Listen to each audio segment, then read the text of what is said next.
আসসালামু আলাইকুম। এখন দেখবেন সংবাদ শিরোনাম। বিজয়নগরে ইনকিলাব মঞ্চের মুখপাত্র ওসমান হাদির উপর সন্ত্রাসীদের গুলি বর্ষণ, ঢাকা মেডিকেলে লাইফ সাপোর্টে রাখা হয়েছে। হামলাকারীদের আইনের আওতায় আনার নির্দেশ প্রধান উপদেষ্টার। বিএনপি, জামায়াত, এনসিপি সহ বিভিন্ন দলের নিন্দা, উদ্বেগ। হামলার প্রতিবাদে ঢাকা সহ দেশের বিভিন্ন স্থানে বিক্ষোভ, জড়িতদের দ্রুত আইনের আওতায় আনার দাবি।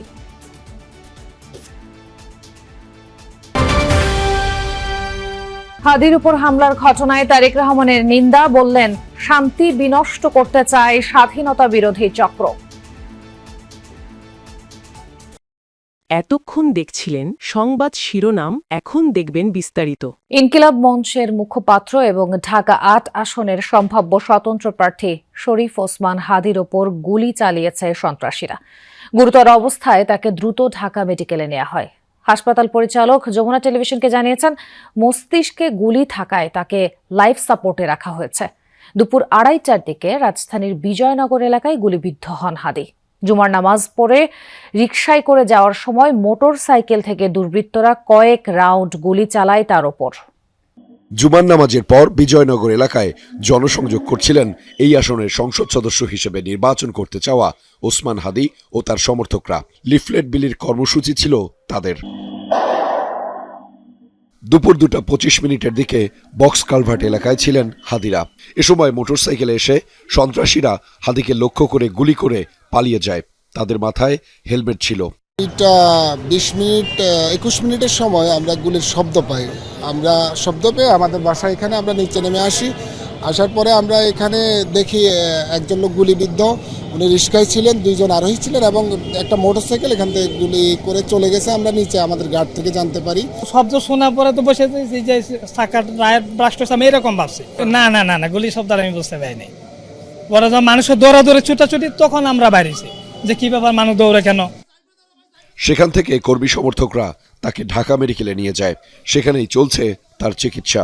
সিটি স্ক্যান শেষে ওসমান হাদিকে অপারেশন থিয়েটারে নিয়ে যাওয়া হয়। হাদির এক সহযোগী জানান, লিফলেট বিলির পর সোহরাওয়ার্দী উদ্যানে জড়ো হয়ে দুপুরের খাবার খাওয়া এবং আলোচনার কথা ছিল। আমরা যখন ক্যাম্পেইন শেষ করে সবাই সোহরাওয়ার্দীতে আসবো, আমরা একসাথে কথা বলবো, খাওয়া দাওয়া করবো। ভাইয়ের সাথে আমাদের কিছুক্ষণ পরে কথা হচ্ছিল। এমন সময় 2 জন বাইক থেকে ভাইয়ের মাথায় গুলি করেছে। ঘটনাক্রমে গুলিটা মাথায় না লেগে কানের নিচে লেগেছে।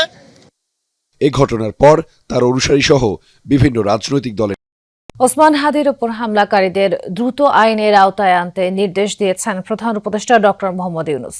রাজধানীর বিজয়নগর এলাকায় ইনকিলাব মঞ্চের মুখপাত্র ও ঢাকা ৮ আসনের সম্ভাব্য স্বতন্ত্র প্রার্থী শরীফ ওসমান হাদি দুর্বৃত্তদের গুলিতে গুরুতর আহত হওয়ার ঘটনায় গভীর উদ্বেগ প্রকাশ করেন তিনি। বিকেলে এক বিবৃতিতে প্রধান উপদেষ্টা বলেন, নির্বাচনী পরিবেশে এমন সহিংস হামলা একেবারেই অগ্রহণযোগ্য এবং দেশের শান্তিপূর্ণ রাজনৈতিক অঙ্গনের জন্য এটি অত্যন্ত দুঃখজনক ঘটনা। আহত ওসমান হাদির সর্বোচ্চ চিকিৎসা নিশ্চিত করতে সংশ্লিষ্টদের প্রয়োজনীয় সব ব্যবস্থা গ্রহণের নির্দেশ দেন তিনি। এছাড়া চিকিৎসা কার্যক্রম নিবিড়ভাবে তদারকি করার জন্য স্বাস্থ্য মন্ত্রণালয়কে প্রয়োজনীয় দিক নির্দেশনাও প্রদান করা হয়েছে। একই সঙ্গে প্রধান উপদেষ্টা আইন শৃঙ্খলা রক্ষাকারী বাহিনীকে দ্রুত ও ব্যাপক তদন্ত চালিয়ে হামলায় জড়িত সবাইকে শনাক্ত করে আইনের আওতায় আনার কঠোর নির্দেশ দিয়েছেন। ইনকিলাব মঞ্চের মুখপাত্র ও ঢাকা ৮ আসনে সংসদ সদস্য প্রার্থী ওসমান হাদি গুলিবিদ্ধ হয় উদ্বেগ ও নিন্দা জানিয়েছে বিএনপি, জামায়াত, এনসিপি সহ বিভিন্ন রাজনৈতিক দল ও সংগঠন। ইনকিলাব মঞ্চের আহ্বায়ক ওসমান হাদি গুলিবিদ্ধের ঘটনায় রাজধানীতে বিক্ষোভ করেছে ছাত্রদল সহ বেশ কয়েকটি সংগঠন। বিকেলে রাজধানীর শাহবাগ, ঢাকা বিশ্ববিদ্যালয় ও ঢাকা মেডিকেলের আশপাশের এলাকায় বিক্ষোভ করে সংগঠনগুলো। বিক্ষোভে ছাত্র সংগঠনের নেতারা হাদির ওপর হামলার তীব্র প্রতিবাদ জানান। অবিলম্বে দোষীদের চিহ্নিত করে গ্রেফতারের দাবি জানান। সন্ধ্যায় ঢাকা মেডিকেলের সামনে বিক্ষোভ করে ছাত্রদলের নেতাকর্মীরা। এ সময় সংগঠনের সভাপতি রাকিবুল ইসলাম ইনকিলাব মঞ্চের মুখপাত্র হাদির ওপর গুলি চালানোর ঘটনায় উদ্বেগ প্রকাশ করেন। আইন শৃঙ্খলা পরিস্থিতি নিয়ে অসন্তোষ জানান তারা। শাহবাগ থেকে প্রতিবাদ মিছিল নিয়ে ঢাকা মেডিকেলের দিকে যায় আপ বাংলাদেশ।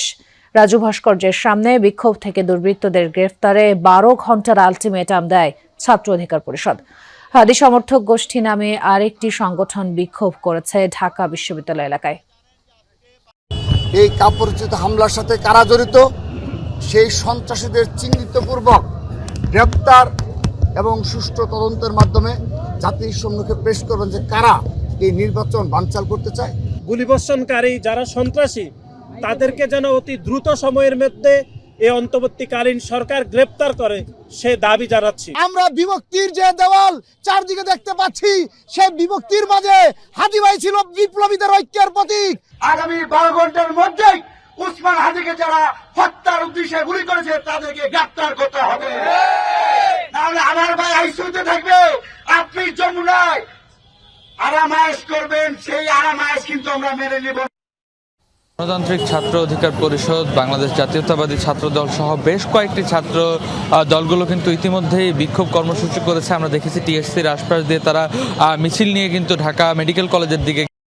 ইনকিলাব মঞ্চের মুখপাত্র শরীফ ওসমান হাদির উপর হামলার ঘটনায় দুঃখ প্রকাশ ও প্রতিবাদ জানিয়েছেন বিএনপির ভারপ্রাপ্ত চেয়ারম্যান তারেক রহমান।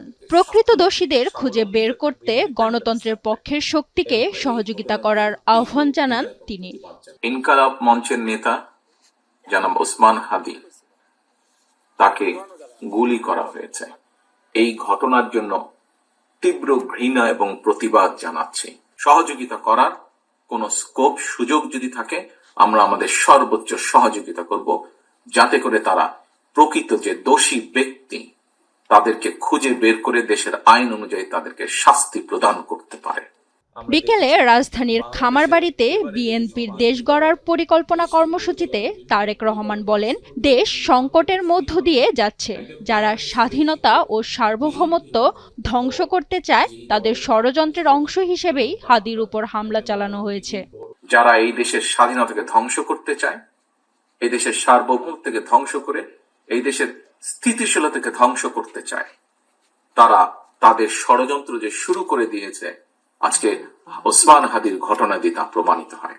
নির্বাচনকে বানচালের জন্য প্রকাশ্যে হুমকি দিচ্ছে একটি মহল। তাদের ষড়যন্ত্র মোকাবেলায় সবাইকে অতীতের চেয়ে বেশি ঐক্যবদ্ধ হওয়ার আহ্বান জানান বিএনপির ভারপ্রাপ্ত চেয়ারম্যান তারেক রহমান।